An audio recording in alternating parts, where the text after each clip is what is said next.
कैसे हो मेरे प्रिय बच्चे। मैं तुम्हारा हनुमान जी आज तुमसे एक ऐसी बात खाने आया हूं जिसे जानकर आपके रोंगटे खड़े हो जाएंगे। बच्चे, एक ऐसी दुनिया में जहां नकाबों की भरमार है, सबसे बड़ा खतरा वो है जो बिना नकाब के जीने की हिम्मत करता है। यह कल्पना करो, तुम जीवन में चल रहे हो, ज्यादातर लोगों से थोड़ा ज्यादा बुद्धिमान, थोड़ा ज्यादा आध्यात्मिक रूप से जागृत, सिर्फ यह महसूस करने के लिए कि एक खास तरह का व्यक्ति है जो तुम्हारी ओर लगभग चुंबकीय रूप से आकर्षित होता है। वे रोशनी लेकर नहीं आते, वे छाया लेकर आते हैं। यह सिर्फ एक व्यक्तित्व का टकराव नहीं है, यह एक गुप्त लड़ाई है, चुने हुए लोगों और नार्सिसिस्टों के बीच एक खामोश युद्ध। यहां एक तथ्य है, शोध से पता चलता है कि नार्सिसिस्टिक लक्षण बढ़ रहे हैं।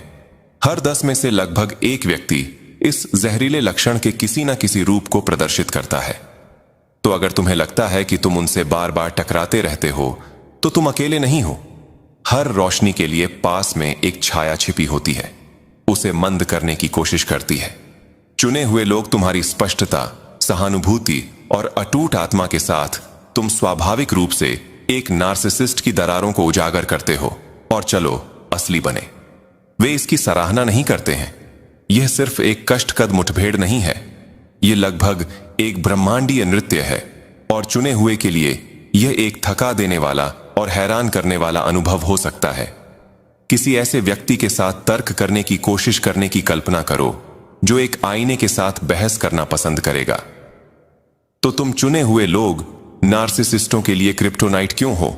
वे तुम पर क्यों ध्यान केंद्रित करते हैं, जैसे कि उनका आत्मबोध तुम्हें तोड़ने पर ही निर्भर करता हो? कमर कस लो, क्योंकि हम इस आध्यात्मिक लड़ाई की अंधेरी छिपी गतिशीलता में गहराई से गोता लगा रहे हैं और यह उजागर कर रहे हैं कि यह खामोश युद्ध इतना अथक क्यों है।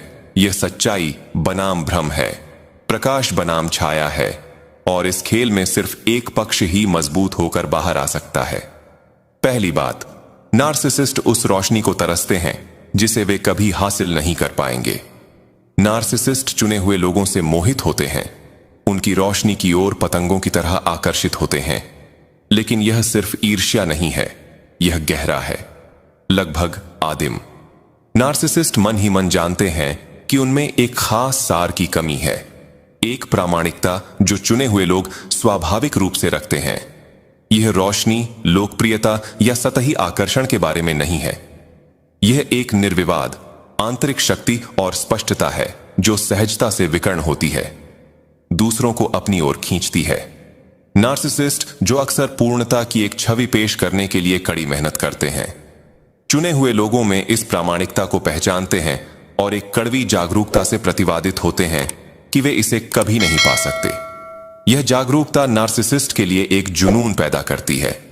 चुने हुए लोग एक धुन बन जाते हैं क्योंकि वे हर उस चीज का प्रतीक होते हैं जो नार्सिसिस्ट चुपके से चाहता है लेकिन जानता है कि वे खुद नहीं बना सकते। यह एक खामोश हताशा है। उस ऊर्जा, दया और स्थिरता से खुद को पोषित करने की जरूरत है जो चुने हुए लोग स्वाभाविक रूप से बिखेरते हैं। नार्सिसिस्ट इस रोशनी को तरसते हैं, इसका सम्मान करने के लिए नहीं, बल्कि इसे कब्जा करने, इसे निचोड़ने और यदि संभव हो तो इसे दागदार करने के लिए। वे मानते हैं कि एक चुने हुए की आत्मा को कम करके वे किसी तरह उन गुणों को कम कर सकते हैं जिनसे वे ईर्ष्या करते हैं और अपनी श्रेष्ठता की भावना को बहाल कर सकते हैं। परिणाम एक भावनात्मक रस्साकशी का चक्र है जहां नार्सिसिस्ट प्रशंसा में मंडराता है, फिर भी उसी रोशनी को मंद करने की कोशिश करता है जिसकी ओर वे आकर्षित होते हैं। यह सामान्य अर्थों में प्रशंसा नहीं है, यह ईर्ष्या और आत्मघृणा से प्रेरित एक विकृत मोह है। वे इस रोशनी को कमजोर करने या यह साबित करने के लिए मजबूर महसूस करते हैं कि यह वास्तविक नहीं है कि चुने हुए लोग उनसे बेहतर नहीं हैं। लेकिन इसे तोड़ने के उनके प्रयासों में भी नार्सिसिस्ट खुद को इस आंतरिक चमक तक पहुंचने या दोहराने में असमर्थ पाता है। यह उन्हें चुने हुए लोगों से एक साथ विकर्षित और जुनूनी रूप से आकर्षित करता है, एक विरोधाभास जो उनके बीच अथक छिपे हुए युद्ध को ईंधन देता है। दूसरी बात, चुने हुए लोग नार्सिसिस्टों के उजागर होने के गहरे डर को ट्रिगर करते हैं। चुने हुए लोगों के पास एक उपहार है, वे लोगों के आर पार देखते हैं, उद्देश्यों और इरादों को पहचानते हैं जिन्हें दूसरे नजरअंदाज कर देते हैं। यह क्षमता उन्हें नार्सिसिस्टों के लिए बहुत बेचैन करने वाली बनाती है, जो भ्रम पैदा करके और वे कैसे देखे जाते हैं इसे नियंत्रित करके जीते हैं। नार्सिसिस्ट अपने नकाब पर निर्भर करते हैं। एक सावधानी पूर्वक बनाया गया व्यक्तित्व जो उनकी असुरक्षाओं को छिपाने और आत्मविश्वास, बुद्धिमत्ता और शक्ति की एक तस्वीर पेश करने के लिए डिजाइन किया गया है। लेकिन जब एक चुना हुआ उनके जीवन में आता है तो वह नकाब टूटने लगता है।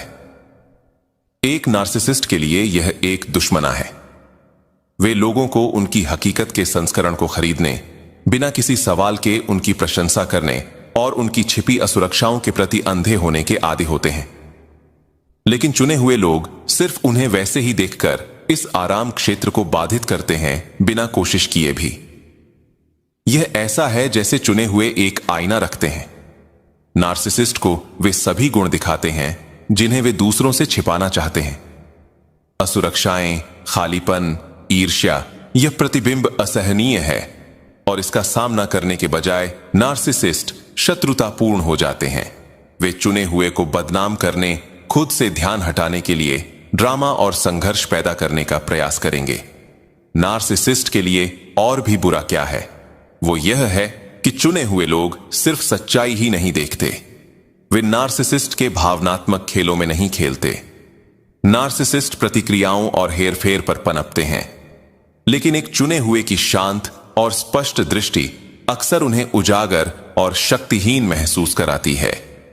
यह बेनकाब करने की प्रक्रिया नार्सिसिस्ट के लिए बहुत भयानक है, क्योंकि यह उनकी सावधानी पूर्वक बनाई गई छवि के पीछे के खालीपन को प्रकट करती है, जिसे वे डेस्परेटली बचाने की कोशिश करते हैं। एक चुने हुए की उपस्थिति एक खतरा है, एक निरंतर अनुस्मारक कि कोई उनके आर पार देख सकता है और कंट्रोल नहीं होगा।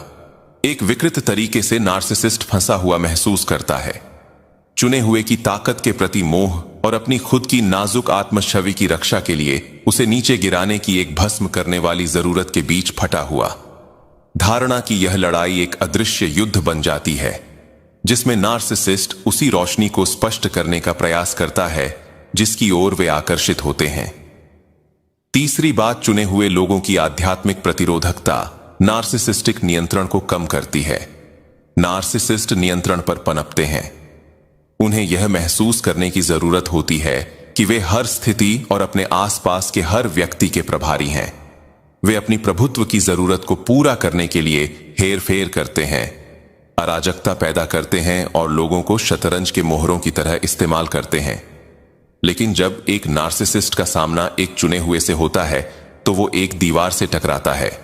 चुने हुए लोगों के पास कुछ दुर्लभ होता है, एक आत्म आश्वासन, वे कौन है इसकी एक गहरी भावना और एक तरह की आंतरिक प्रतिरोधकता जो उन्हें हेरफेर के प्रति प्रतिरोधी बनाती है। यही लचीलापन, यही आध्यात्मिक कवच नार्सिसिस्ट को संतुलन से बाहर कर देता है। नार्सिसिस्ट के लिए यह निराशाजनक है। वे लोगों की भावनाओं को तोड़ने, मरोड़ने और उनकी इच्छा को झुकाने के आदी होते हैं। लेकिन चुना हुआ सिर्फ उस तरह से प्रतिक्रिया नहीं देता जैसे दूसरे देते हैं। जहां ज्यादातर लोग नार्सिसिस्ट के दिमागी खेलों से हिल जाते, चुना हुआ उनके आर पार देखता है, अक्सर साथ खेलने से इनकार करता है। प्रतिक्रिया की यह कमी नार्सिसिस्ट की शक्ति की भावना को कम करती है। यह ऐसा है जैसे उनकी सामान्य चालें बस सपाट हो जाती हैं, जिससे वे उजागर और अप्रभावी महसूस करते हैं। नार्सिसिस्ट जो मान्यता और नियंत्रण के लिए दूसरों पर निर्भर करता है, खुद को किसी ऐसे का सामना करते हुए पाता है जिसे इतनी आसानी से तोड़ा नहीं जा सकता। जितना ज्यादा चुना हुआ प्रतिरोध करता है, उतना ही ज्यादा जुनूनी नार्सिसिस्ट इस आध्यात्मिक प्रतिरोधकता को तोड़ने की कोशिश करने में हो जाता है। वे अपनी रणनीति को बढ़ाएंगे, अपनी हेरफेर की थैली में और गहराई से खो देंगे। लेकिन जो कुछ भी वे हासिल करते हैं वो है अपनी खुद की हताशा को उजागर करना। चुने हुए को नियंत्रित करने का हर असफल प्रयास नार्सिसिस्ट के नाजुक अहंकार के लिए एक झटका है और शक्तिशाली महसूस करने के बजाय वे कमजोर, निराश और अपमानित महसूस करते हैं। यह लचीलापन एक चुने हुए की खामोश ताकत, एक आईना बन जाता है नार्सिसिस्ट को उनकी खुद की सीमाएं दिखाता है। यह एक कड़वी गोली है जिसे वे निगल नहीं सकते। उन्हें एक ऐसी सच्चाई का सामना करने पर मजबूर किया जाता है जिसे वे सहन नहीं कर सकते कि दुनिया में ऐसे लोग हैं जिन्हें सिर्फ जीता नहीं जा सकता, चाहे वे कितनी भी कोशिश कर लें।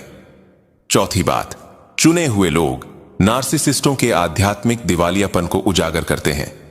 नार्सिसिस्ट ध्यान, नियंत्रण और प्रशंसा की एक स्थिर धारा पर जीते हैं। वे सार में भावनात्मक पिशाच हैं। उनकी बातचीत दूसरों से ऊर्जा चूसने की जरूरत से प्रेरित होती है, एक खालीपन को भरती है जिसे वे अपने भीतर रखते हैं। लेकिन जब एक चुना हुआ उनके जीवन में आता है तो यह ऊर्जा की निकासी तनाव का एक बिंदु बन जाती है। चुने हुए लोगों में जो छिपा है उसे उजागर करने की एक अनोखी क्षमता होती है। वे नार्सिसिस्ट के भीतर के शून्य को देख सकते हैं। वो आध्यात्मिक खालीपन जिसे नार्सिसिस्ट आकर्षण, हेरफेर और सत्ता के खेल से ढकने की डेस्परेटली कोशिश करता है। यह प्रदर्शन एक आईने की तरह है जो उस सच्चाई को वापस प्रतिबिंबित करता है जिसे नार्सिसिस्ट ने इतनी मेहनत से नकारा है। नार्सिसिस्ट के लिए यह प्रदर्शन बहुत असहनीय होता है। उन्होंने सावधानीपूर्वक एक ऐसी दुनिया बनाई है जिसमें उनकी प्रशंसा की जाती है और वे नियंत्रण में होते हैं, और वे उस छवि को वैलिडेट करने के लिए दूसरों पर निर्भर करते हैं। लेकिन चुने हुए लोग अपने जमीन से जुड़े आत्म आश्वासन और बोधगम्य प्रकृति के साथ जो नीचे निहित है उसे उजागर करके इस गतिशीलता को बाधित करते हैं। एक आध्यात्मिक खोखलापन जिसे कोई भी नियंत्रण या प्रशंसा भर नहीं सकता। यह पहचान नार्सिसिस्ट को उनकी खुद की कमजोरियों का सामना करने पर मजबूर करती है और यह उनकी सावधानीपूर्वक बनाई गई श्रेष्ठता की भावना को बाधित करती है। वे किसी स्तर पर महसूस करते हैं कि वे आंतरिक गरीबी, वास्तविक संबंध, सहानुभूति या आत्मगरुकता के स्थान से काम कर रहे हैं। यह रहस्य उद्घाटन अक्सर नार्सिसिस्ट को बदला लेने के लिए ट्रिगर करता है।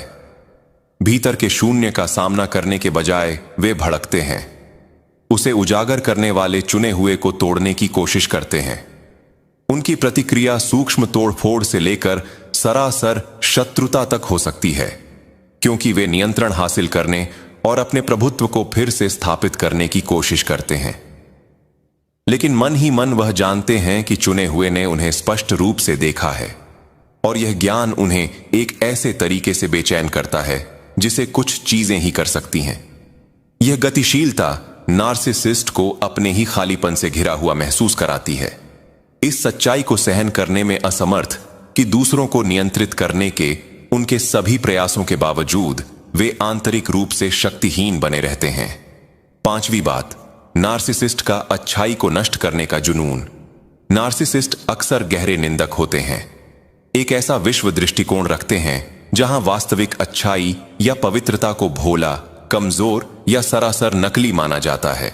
वे चुने हुए की प्रामाणिकता को तोड़ना चाहते हैं, खुद को यह साबित करने के लिए कि यह उतना शक्तिशाली नहीं है जितना यह लगता है, अपने खुद के विकल्पों और जीवन शैली को मान्य करने के लिए। इस तरह नार्सिसिस्ट की ईर्ष्या और प्रशंसा एक तनावपूर्ण विस्फोटक रिश्ते में सह अस्तित्व में है। वे जो देखते हैं उससे नफरत करते हैं, लेकिन वे भी गहराई से उसका अनुकरण करने के लिए मजबूर होते हैं। विरोधाभास अपने मूल में आध्यात्मिक है, जिसका वे अवचेतन रूप से आकर्षित होते हैं। उसका प्रतिरोध, नाराजगी, आत्मघृणा और उस चीज को नीचे गिराने की एक हताश जरूरत का एक चक्र बनाता है। यह आंतरिक रस्साकशी सिर्फ नार्सिसिस्ट के जुनून को तेज करती है, उन्हें अपने हमलों को बढ़ाने के लिए धकेलती है। इस सब के दौरान अनजाने में उसी ऊर्जा को खिलाते हुए जिससे वे डरते हैं। चुने हुए लोगों और नार्सिसिस्टों के बीच जटिल और अक्सर उथल पुथल वाली गतिशीलता में हम ऊर्जाओं की एक ऐसी लड़ाई देखते हैं जो सिर्फ पारस्परिक संघर्ष से परे है। यह सिर्फ व्यक्तित्वों का टकराव नहीं है, यह एक गहरा आध्यात्मिक संघर्ष है। चुना हुआ प्रामाणिकता, आत्मान्यता और आंतरिक शांति में निहित सच्चाई के एक प्रकाश स्तंभ के रूप में खड़ा है, जबकि नार्सिसिस्ट नियंत्रण और मान्यता की एक हताश जरूरत से भस्म उसे नीचे गिराने की कोशिश करता है, जिसे वे समझ नहीं सकते या अपना नहीं सकते। यह लड़ाई नार्सिसिस्ट की अंतर्निहित कमजोरी को प्रकट करती है, एक ऐसी कमजोरी जिसका वे खुद सामना नहीं कर सकते। यही कारण है कि वे अपनी निराशा को बाहर की ओर निर्देशित करते हैं। चुना हुआ अपनी खामोश ताकत में इन कमजोरियों को बिना कोशिश किए भी उजागर करता है, और यही प्रदर्शन है जो नार्सिसिस्ट को भड़काता है। फिर भी इस संघर्ष के केंद्र में एक गहरी सच्चाई निहित है। नार्सिसिस्ट का हमला अक्सर प्रशंसा से पैदा होता है, उन्हीं गुणों के लिए एक लालसा जिन्हें वे खुद में विकसित नहीं कर सकते। विरोधाभास सरल लेकिन गहरा है। नार्सिसिस्ट नाराज होता है और उससे ईर्ष्या करता है जिन्हें वे चुपके से बनना चाहते हैं। जैसे ही यह लड़ाई खुलती है, यह याद रखना महत्वपूर्ण है कि चुना हुआ सिर्फ एक निष्क्रिय शिकार नहीं है। वे एक आध्यात्मिक प्रक्रिया में सक्रिय प्रतिभागी हैं। ना सिर्फ खुद का बचाव कर रहे हैं, बल्कि एक ऐसा प्रतिबिंब भी प्रस्तुत कर रहे हैं जो नार्सिसिस्ट को उनकी खुद की अनसुलझी आंतरिक उथल पुथल का सामना करने पर मजबूर करता है। अंत में चुने हुए की शक्ति विनाश में नहीं है, बल्कि उनकी अटूट उपस्थिति में है, चुपचाप भ्रमों को ध्वस्त करते हुए और सच्चाई के उभरने के लिए जगह बनाते हुए। जबकि नार्सिसिस्ट कभी भी इस सच्चाई को पूरी तरह से नहीं अपना सकता। चुने हुए का लचीलापन और प्रामाणिकता, आत्म जागरूकता, प्रेम और ईमानदारी की शक्ति का एक प्रमाण के रूप में चमकती रहती है। और जैसे ही नार्सिसिस्ट की दुनिया उनके अपने विरोधाभासों के वजन तले ढह जाती है, चुना हुआ दृढ़ रहता है। इसलिए नहीं कि वे बिना खामी के हैं, बल्कि इसलिए क्योंकि उनकी आत्मा किसी भी नार्सिसिस्टिक रणनीति से कहीं ज्यादा शक्तिशाली शक्ति के साथ संरेखित है। जीत नार्सिसिस्ट को हराने में नहीं है, बल्कि नियंत्रित हेरफेर या नष्ट करने के उनके प्रयासों से अटूट रहने में है। चुना हुआ अंत में उनकी अपनी सबसे बड़ी विजय है। अगर तुमने चुने हुए लोगों और नार्सिसिस्टों के बीच इस आध्यात्मिक युद्ध की तीव्रता को महसूस किया है, अगर तुमने अपने भीतर की शक्ति को पहचाना है या खेल में सूक्ष्म गतिशीलता को देखा है, तो इस पल को सिलकने मत दो। तुम सिर्फ एक निष्क्रिय पर्यवेक्षक नहीं हो, तुम एक बड़ी समझ का हिस्सा हो, और यह यात्रा सिर्फ शुरू हो रही है।